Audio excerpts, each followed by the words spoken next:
मित्रो, विद्यार्थ्यांच्या तोंडातून तुम्हाला एक नेहमी ऐकायला असं मिळतं सर की मला अभ्यास लक्षात राहत नाही किंवा वाचलेलं लक्षात राहत नाही.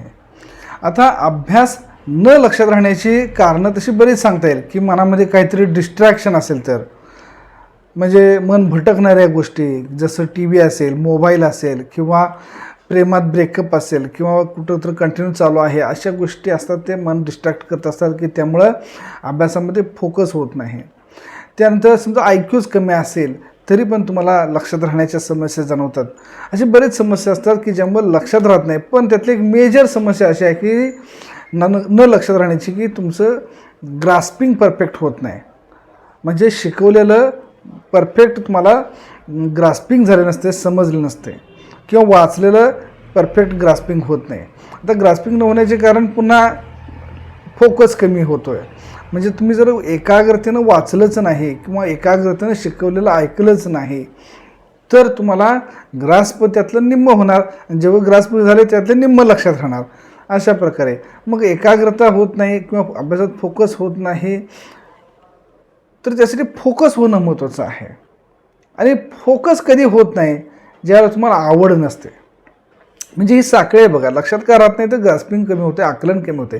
आकलन कमी का होते तर फोकस कमी आहे, एकाग्रता कमी आहे. एकाग्रता का कमी आहे तर तुम्हाला आवड अभ्यासाची नाही, त्या विषयाची आवड नाही.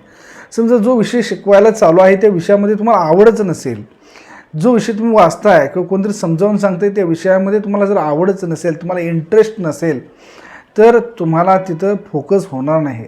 आपलं कधी पण बघा की ज्या गोष्टीमध्ये तुमचा इंटरेस्ट जास्त असतो त्या गोष्टीमध्ये तुमचा फोकस जास्त असतो. आणि जिथं फोकस जास्त असतो तिथं तुमचं ग्रास्पिंग चांगलं होते.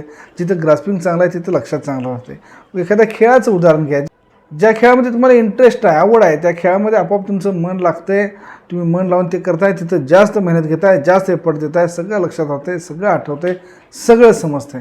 म्हणून लक्षात घ्या, प्रत्येक विषय ज्या विषय तुम्हाला अवघड जातो आहे, ज्या विषयामध्ये तुम्हाला मार्क कमी आहेत, ज्या विषयामध्ये तुम्हाला लक्षात राहत नाही असं तुम्हाला वाटते, त्या प्रत्येक विषयामध्ये तुम्ही आवड निर्माण करा. अशा ॲक्टिव्हिटी करा की ज्यामधून तुम्हाला तो विषय आवडायला लागेल, समजायला लागेल.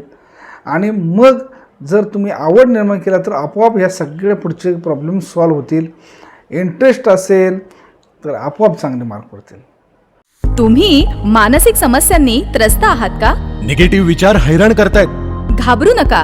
तुमचं मनोबल आणि तुमचा आत्मविश्वास वाढवण्यासाठी आम्ही आहोत तुमच्या सोबत.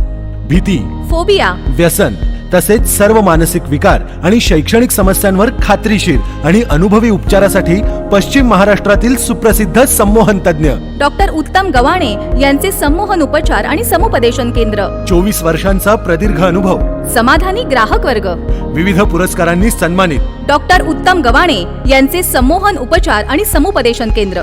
D9 पहिला मजला, Mahalakshmi chambers, CBS stand, Kolhapur. Mobile 86 0054 0055 86 986 00004. मानसिक समस्यांवर मोफत मार्गदर्शनासाठी YouTube वर डॉक्टर उत्तम गवाणे आत्ताच सर्च करा.